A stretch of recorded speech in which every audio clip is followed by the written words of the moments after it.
Estaba sola, orando en una iglesia vacía.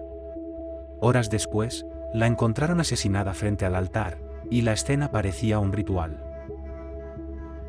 El asesinato de Arliss Perry es uno de los casos más perturbadores e inexplicables en la historia criminal de Estados Unidos.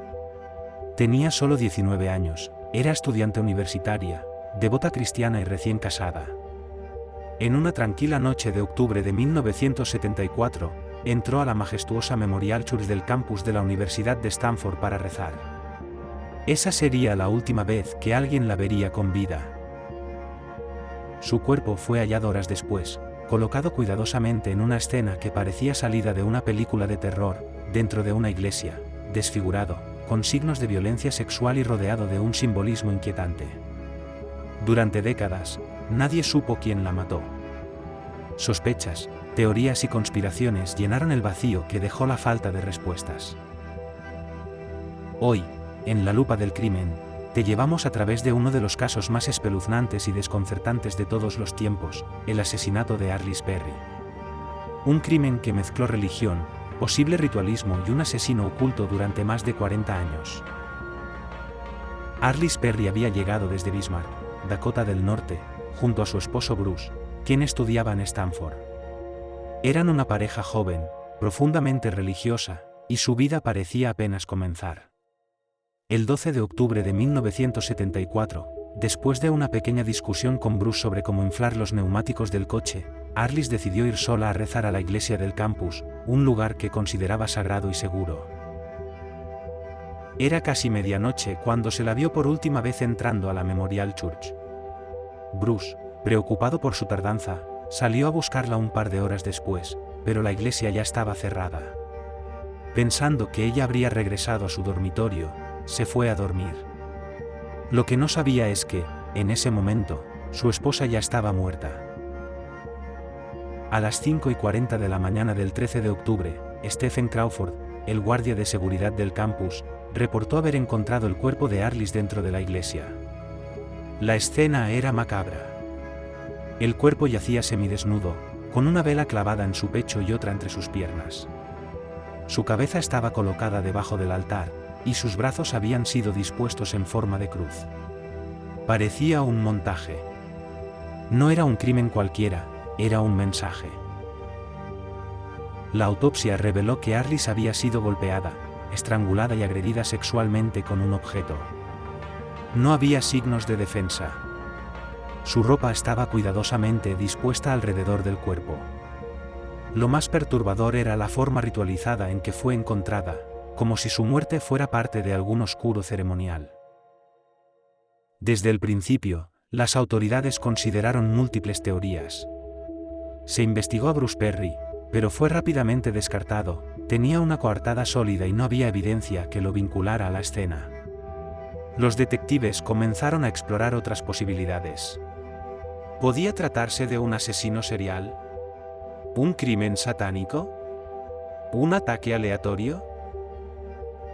La hipótesis del ritual satánico tomó fuerza en los años siguientes, en plena ola del pánico satánico que se apoderó de Estados Unidos en los años 80. La posición del cuerpo, el uso de velas, y el lugar, una iglesia, hicieron que muchos investigadores independientes y medios sensacionalistas vincularan el asesinato con prácticas ocultistas. Incluso se llegó a relacionar el caso con sectas, cultos y figuras notorias como Charles Manson, aunque ninguna de estas teorías se sostuvo con pruebas sólidas. A lo largo de los años, el caso de Arliss Perry se volvió leyenda. La imagen de una joven devota asesinada brutalmente dentro de una iglesia provocaba tanto horror como fascinación. El caso fue presentado en programas de televisión, libros y documentales. Pero con el paso del tiempo, y sin avances, las pistas se enfriaron. Nadie sabía quién lo había hecho. Nadie había sido arrestado. Sin embargo, algo nunca terminó de cuadrar.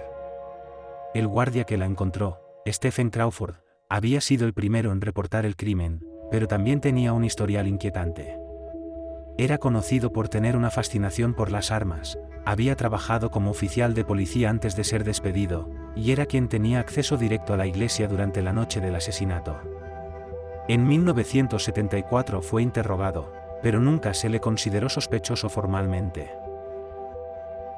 Décadas más tarde, gracias a avances en la tecnología forense, las autoridades lograron analizar de nuevo la escena del crimen.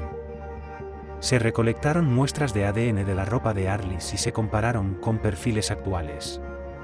En 2018, finalmente, se obtuvo un resultado, coincidía con Stephen Crawford.